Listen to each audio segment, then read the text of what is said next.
ഇന്ന് സൺഡേ അല്ലേ? എല്ലാ സൺഡേ ഇവിടെ ഒരു സ്പെഷ്യൽ ഐറ്റം കിട്ടുമെന്ന് അറിഞ്ഞിട്ട് വന്നതാണ്. നമുക്ക് എന്താ നോക്കാം. തിരുവനന്തപുരത്ത് വന്നിട്ട് സദ്യ കഴിച്ചില്ലെങ്കിൽ നഷ്ടമാണല്ലേ? പക്ഷെ അതൊരു ഗംഭീര നളസദ്യ തന്നെ ആണെങ്കിലോ. നളസദ്യ എന്ന് വിളിക്കാൻ അതിന് ഒരു പ്രത്യേക കാരണം കൂടെ ഉണ്ട്. 3 തരം നോൺ വെജ് ഡിഷസ് ഒക്കെ ഇൻക്ലൂഡ് ചെയ്തിട്ടുള്ള ഒരു അടിപൊളി സദ്യയാണ്. ഇത് എവിടെയാണെന്ന് അറിയണ്ടേ? ഈ അടിപൊളി വിരുന്ന് ഒരുക്കിയിട്ടുള്ളത് കല്ലമ്പലത്തുള്ള ഹോട്ടൽ ഡെയിൻ കാസലിലെ ന്യൂ മൊണാർക്ക് റെസ്റ്റോറന്റിലാണ്. അപ്പൊ എന്തൊക്കെ ഡിഷസ് ആണ് ഉള്ളതെന്ന് ഞാൻ വിശദമായിട്ട് നിങ്ങൾക്ക് കാണിച്ചു തരാം.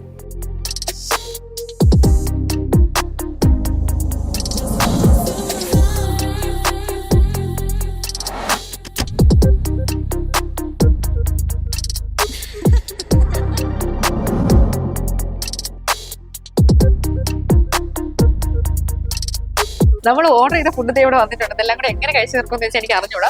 പക്ഷേ ഇത് ആദ്യമായിട്ട് വെൽക്കം ഡ്രിങ്ക് ആയിട്ട് മൊയ്റ്റോ ഉണ്ട്. പിന്നെ ഭയങ്കര സ്പെഷ്യൽ ആയിട്ട് എനിക്ക് തോന്നിയ സംഭവമാണ് ഇറച്ചി ചീന്ത്.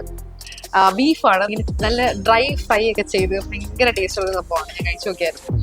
പിന്നെ എടുത്ത് പറയാനുള്ള ഒരു സ്വീറ്റ് ഡിഷ് എന്ന് പറയുന്നത് പംകിൻ ഹൽവയാണ്. നമ്മൾ യൂഷ്വലി കാണുന്ന ഹൽവ പോലെയല്ല, നമ്മുടെ പംകിന്റെ ഒരു ടേസ്റ്റും ഒരു ഫ്ലേവറും ഒക്കെ ഉള്ള ഒരു അടിപൊളി സാധനം. നമ്മുടെ ട്രഡീഷണൽ സദ്യ എന്നൊക്കെ വേറിട്ടൊരു സദ്യ എക്സ്പീരിയൻസ് ആയിരുന്നത്. 399 രൂപയാണ് നാളെ സദ്യയുടെ ഈ ഒരു റേറ്റ് വരുന്നത്. ശരിക്കും പറഞ്ഞാൽ വയർ മാത്രമല്ല, മനസ്സും നിറഞ്ഞിട്ടാണ് ഞാൻ ഇവിടെ പോകുന്നത്.